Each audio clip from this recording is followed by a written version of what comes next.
Assalamualaikum warahmatullahi wabarakatuh. Jumpa lagi di channel Info Pendidikan bersama Pakar Jono. Kali ini saya akan coba mereview hasil kerja kawan-kawan tes pada sesi 1 dan sesi 2 dan persiapan untuk wawancara setelah Bapak Ibu nanti dinyatakan lulus.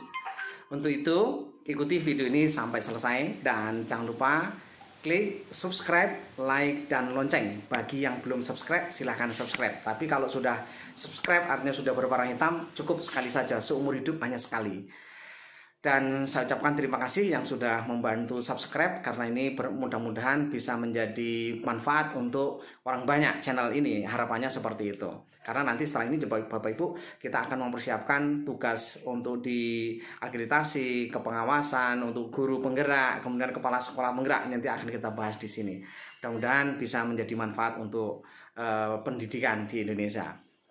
Bapak Ibu sekalian, kalau kita review dari hasil tes kawan-kawan, banyak yang menyampaikan ya ucapan terima kasih ya kepada saya terkait dengan sudah banyak video-video yang bisa membantu ya, paling tidak bisa membantu menginspirasi. Oh seperti ini katanya seperti itu. Bahkan ada yang mengatakan kok bisa sama katanya seperti itu ya. Yaitu kebetulan saya hanya mengerjakan soal-soal yang diberikan kawan-kawan ya. Saya juga nggak punya soal sebenarnya ya. Karena ditanya saya bisa jawab karena berdasarkan pertanyaan kawan-kawan. Bapak Ibu sekalian, terkait dari hasil tes sesi 1 dan sesi 2, yang paling banyak permasalahannya adalah satu, yaitu di pengelolaan waktu.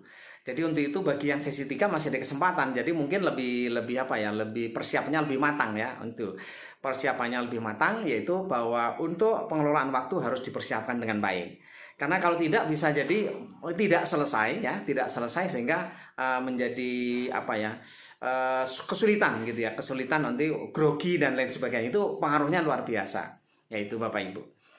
Kemudian kalau dari sisi apa yang sudah didapatkan dari YouTube saya, artinya dalam belajar, kemudian ada yang BIMTEK melalui APSI, ada yang BIMTEK mandiri dengan saya, ada yang BIMTEK, ya banyak sekali ya istilahnya yang dilakukan oleh kawan-kawan.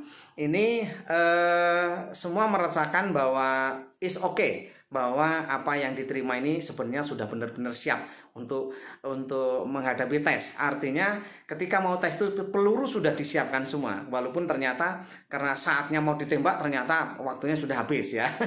Atau mungkin karena sudah keburu ditembak ternyata salah sasaran dan seperti itu. Ini artinya di manajemen waktu yang perlu dipersiapkan oleh kawan-kawan, seharusnya seperti itu. Nah ini banyak yang disampaikan kawan-kawan, dan kalau saya melihat itu kalau melihat dari yang menyampaikan, ada yang menyampaikan Pak bener-bener pencerminan itu bisa plek persis katanya seperti itu. Ada yang ngomong kayak gitu ya. Saya bilang saya tidak tahu ya sebenarnya kayak apa, nggak tahu. Kemudian ada yang menyampaikan ya, ada kawan saya Pak Wid dari Samarinda itu menyampaikan, Mas bener-bener persis plek pokoknya semuanya, soalnya itu is oke banget. Nah, terima kasih banyak, informasi dari YouTube-nya sangat bermanfaat, mudah-mudahan barokah. Wadah, kan saya siapkan ya. Amin. Nah, saya banyak mengucapkan amin hari ini ya. Kemudian Bapak Ibu, nah ini kalau saya prediksi bahwa untuk kalau yang tahun kemarin kan, misalkan kuota di Provinsi Lampung misalkan kuotanya 180 gitu ya. Ternyata yang lolos dalam seleksi itu hanya 50 misalkan. Nah, kenapa itu terjadi? Karena di BAN itu punya standar untuk lulus minimal, misalnya 75.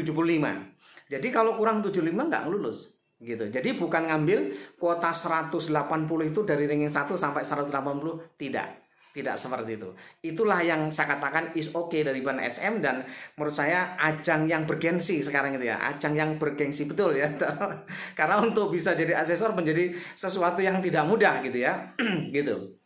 Jadi kemungkinannya kalau prediksi saya untuk tahun ini kalaupun ada yang kuotanya belum terpenuhi itu akan sedikit.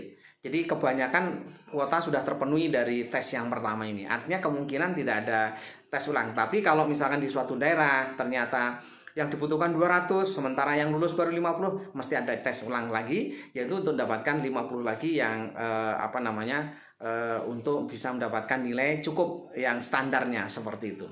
Nah, ini yang saya katakan hebatnya BAN, dan dia tidak terpengaruh dengan siapapun. Itulah hasil yang didapatkan seperti itu. Walaupun mungkin mengatakan ini itu filosofinya apa soal BAN untuk jadi asesor, kok kita belajarnya seperti ini, tesnya seperti itu, apa filosofinya? Ada yang bertanya seperti itu. Ya itu ya silahkan nanti mungkin dari BAN yang bisa menjawab. Kalau saya juga nggak bisa menjawab banyak. Tapi prinsipnya kalau saya, konsep dasar kita dalam sebagai seorang asesor harus memiliki kompetensi yang cukup untuk dari perhitungan ya secara matematis, kemudian penalaran secara logis, kemudian kita mengambil pengelolaan waktu secara tepat. Itu akan menjadi konsep dalam sebagai seorang asesor. Itu kalau menurut saya seperti itu. Tapi mungkin dari BAN bisa punya jawaban sendiri ya, saya tidak tahu persisnya. Kemudian setelah nanti terdapatkan kuota penuh, Bapak Ibu akan ada wawancara untuk mengetahui ya apakah Bapak Ibu nanti dari wawancara itu bisa berhasil atau enggak, ya tergantung, karena di sinilah nanti akan lihat. Kalau tes bisa saja Bapak Ibu bisa mengerjakan dengan baik, karena bisa saja kalau ada yang curang pun masih memungkinkan, bisa jadi, tapi mudah-mudahan tidak ada yang terjadi seperti itu. Tapi yang nanti ketika tes akan ketahuan, ketika wawancara akan ketahuan betul performan seseorang itu gitu ya. Nah itu mudah-mudahan dengan seperti ini juga akan bisa mendapatkan hasil yang baik lah seperti itu Bapak Ibu ya.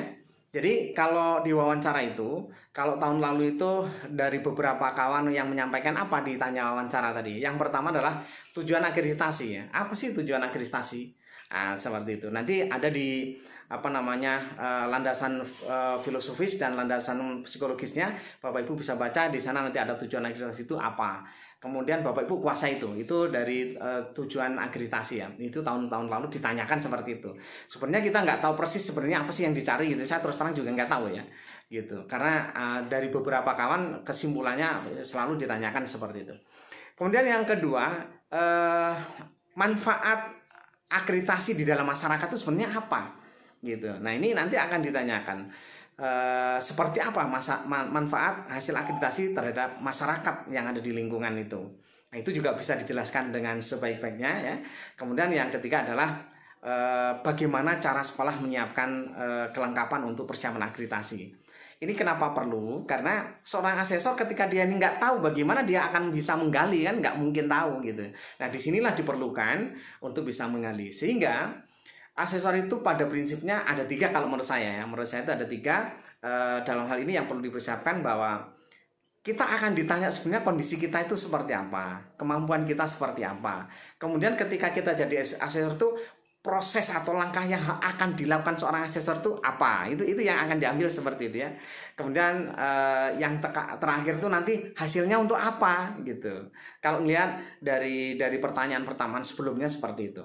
Jadi ada istilahnya saat ini kondisi kita, kemudian proses yang akan kita lakukan dalam akreditasi, dan terakhir adalah hasil dari akreditasi itu seperti apa dan untuk apa. Itu yang penting di dalam wawancara. Mudah-mudahan setidaknya ini bisa memberikan wawasan, mungkin persiapan ya ketika diwawancara sudah siap gitu kan, seperti itu. Karena kalau wawancara yang sebenarnya dari BAN itu sudah dipersiapkan daftar pertanyaannya, kemudian nanti akan dinilai nilainya berapa, seperti itu ya. Seperti kalau yang mungkin ikut guru penggerak, atau mungkin kepala sekolah penggerak, atau mungkin fasilitator penggerak ya kan, yang pokoknya yang sekarang bergerak itulah, itu semua kan ujinya sama Bapak Ibu. Akan dilihat sebenarnya konsep dasar yang dimiliki apa, IT-nya bagaimana, proses yang akan dilakukan bagaimana, dan hasilnya yang diharapkan apa. Itu selalu seperti itu. Nah mudah-mudahan dengan seperti ini juga bisa memberikan kontribusi yang baik untuk pendidikan di Indonesia. Jadi asesor memiliki peran penting dalam menentukan sekolah ini itu. Karena kalau ketika seorang asesor nekat memberikan penilaian yang tidak tepat, itu akan malu Bapak Ibu ya. Ini juga menjadi perhatian. Karena hasil penilaian itu akan terekam semuanya. Pewawancaranya pun juga akan direkam semua, karena nanti dengan Zoom. Dan wawancara ini kemungkinan pakai Zoom Bapak Ibu ya, karena masih kondisi sekarang tidak mungkin wawancara tatap muka, kita masih menggunakan daring. Kemungkinannya adalah juga dengan Zoom kalau nanti ada wawancara gitu ya. Itu yang perlu dipersiapkan oleh kawan-kawan. Mudah-mudahan sukses semuanya, tetap semangat ya kita untuk membangun pendidikan ini. Dengan cara seperti ini akan terpilih seorang asesor yang berkualitas ya, dari segi kemampuan dasarnya, kemudian pribadinya dan kemampuan IT-nya itu akan disaring betul, mudah-mudahan mendapatkan hasil yang terbaik. Sukses selalu. Terima kasih Pak Tony Tuharudin sebagai Ketua BAN ESM yang telah berupaya membangun sistem yang sangat baik menurut saya, dan perlu persiapan kawan-kawan ketika nanti lolos. Jangan lupa Bapak Ibu, persiapan diklatnya akan lebih ketat lagi ya toh. Mungkin kalau saya merasakan baru kali ini diklat yang namanya diklat sangat ketat, dan hasilnya memang benar-benar dinilai dari penilaiannya itu dari penilaian proses dan penilaian hasil. Kemampuan kompetensi atau mungkin kalau namanya skill practice lah ya, itu akan dinilai betul di dalam asesor ini. Karena itu Bapak Ibu benar-benar harus menyiapkan diri ketika jadi asesor nantinya pada saat diklatnya. Itu barangkali yang bisa sampaikan review dari kegiatan tes kawan-kawan. Mudah-mudahan bermanfaat untuk kawan-kawan semuanya, bisa menindaklanjuti untuk berikutnya persiapan wawancara dan untuk diklatnya. Sukses selalu, tetap semangat. Dan saya akhiri, assalamualaikum warahmatullahi wabarakatuh.